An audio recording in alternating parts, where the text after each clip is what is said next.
nimankan tabliiqa ah waxyaabay ku fiican yihiin waxaa ka mid ah nin dhallinyaro aan xaafadda wada deganay raacay oo soo noqday oo muddo la socdaan ku yidhi wareedhe bal ii warran xaafadda maxaa hadda haysaan shaqo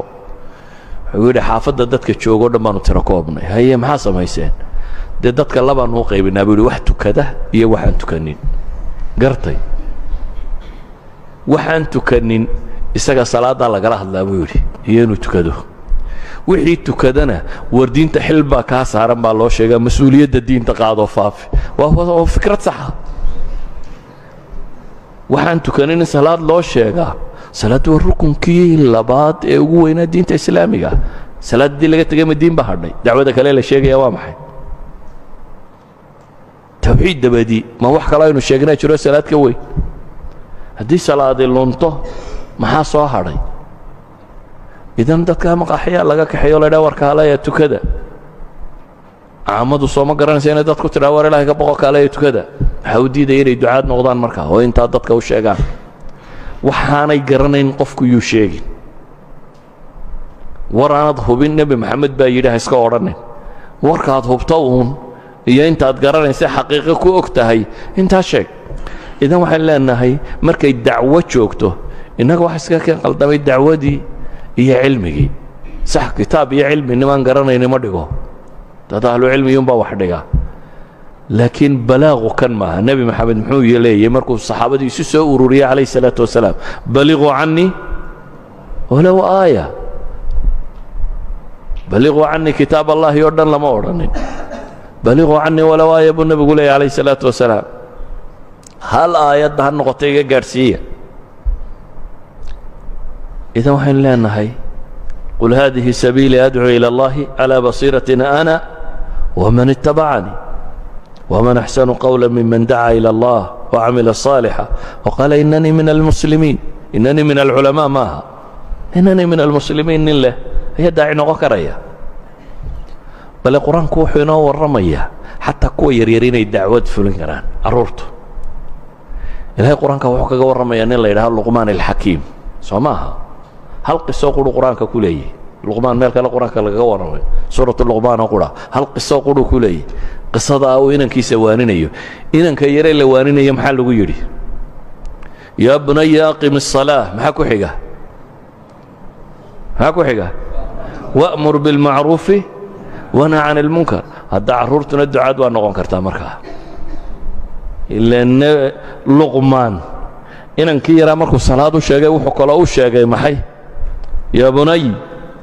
wuxuu sheegay wa'mur biاlmacruufi wanha can اlmunkar idan ha isku qaldina markay tahay cilmi dad la barayo ahlu cilmiga iyo masaa'il laga fatwoonayo iyo markay tahay ciddii cilmile baa ku shaqo leh marka ay tahay in dadka waxaa diinun ka garanayso walow ha noqoto kii yaasiinka ilaahay inoogaga warramay intuu sheegayne ka yaasiinku wax kale ma sheegin war run buu sheegayaa raaca haddaad tidhaha war wadaadkani run buu sheegaya wadaadka raaca ma waxba kaa xumaanaya waxaa laga yaabaa odayga waayeelka ama suldaanka ama caaqilka ama waxgaradkee dadku ereygiisa u dhegaysanaya hadduu intuu istaago yidhahdo wararkaasi xaq buu idiin sheegayaa raaca hiil ka weyni ma jiro dacwo ka weyni ma jirto waxa uu sheegayna waa intaa uun isagu qur-aan badanna ma akhrin wax kale wuxuu sheegay war ninkani xaq buu sheegayaa iyo maxay raaca waa dacwa waa suuratu yaasiin dacwaday ka warrantay meeshii saddexda rasuul joogeen ninkii dacwada ka sheegay intaasuu sheegay ayuha alaxiba ilaahay wuxuu ina leeyahay walow shi'na labacatnaa fii kulli qaryatin nadiira walow shi'na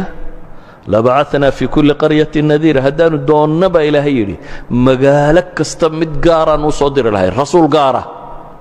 laakiin ilaahay wuxuu inoo sheegaya inaanu doonin maxaa ku xiga aayadda ku xigtaa waa maxay falaa tuطic اlkaafiriina wajaahidhum bihi jihaadan kabiira gaalada ha maqline kitaabka ha kula dirir baa la yidhi kitaabkaasi wuxuu sheegay in dadka u sheeg idan ilaahay hadduu doonayo tuulo kasta rasuul buu u soo diri lahaa laakiin innagaa waxaa layna leeyahay maxay kitaabkan ku dagaalgala kan baa ah risaalo wixii uu rasuulku sidigi lahaa kan buu ku yaallaa waxaan ku soo koobayaa tusaalayaal kooban baan idin siinaya taariikhda muslimiinta waxaa la hayaa dawlado muslimiin oo jabay boqorro muslimiin oo la qafaashay ama la dilay dawladdii muslimiinta oo laga xoog batay haddana islaamku isma dhimin muslimiintu ma tiro yaraanin way sii badanayeen xaggay wax ka jiraan markaa ciidan baa jira aan jabin jeyshu dacwa ma jabo walidaalika dadku iminka inta badan waxay mashquul ku yihiin kurasida siyaasiga ah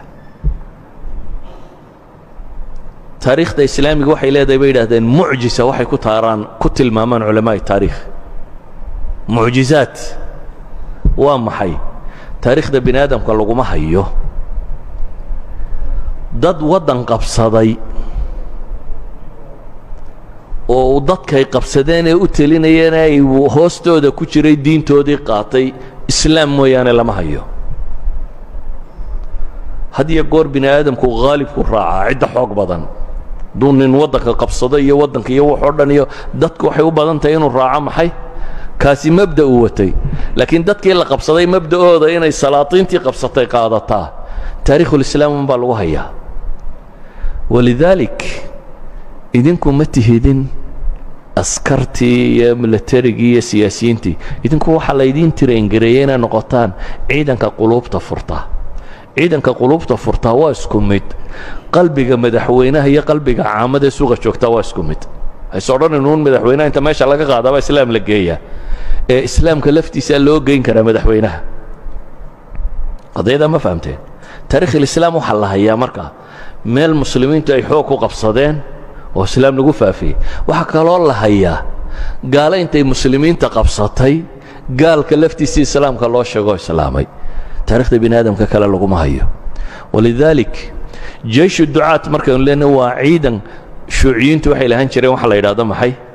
dal jirka dahsoon waddannadan shuucigaa buu ka jiraa taallooyin baa la dhisi jiray la yidhaahdo maxay dal jirka dahsoon waxaa jira markaynu taariikhda islaamiga aan noqonno diin jirka dahsoon dad baynu haynaa taariikhda wax ka beddelay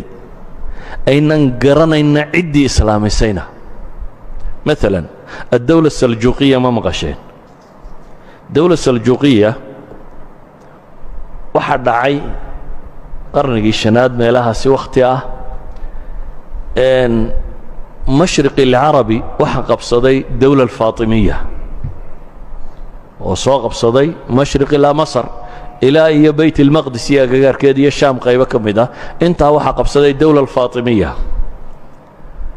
dawla alcabaasiya nin baa loo magacaabay buwayhiyiintii shiicada ahayd baa qabsatay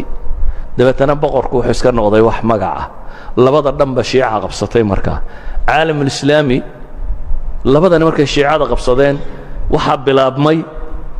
baatiniyada iyo faafkeedii ismaaciiliyiintii ayaa bilaabmay iyo faafitaankoodii waxaa bilaabmay baatiniyiintii meesha tan kacbada kuwii qabsanayay waa markay soo faafeen waxaasoo dhan baa bilaabmay waxaa faafay markaa caalamulislaami oo dhan oo ahlu sunnaa cagta hoostiisa la geliyey oo dawladdii islaamiga aanay jirin waxaa jirtay aasiya suqra dawlad ka dhisnayd oo turki ahayd dawladda turkiga dawlad gaalaa bay ahayd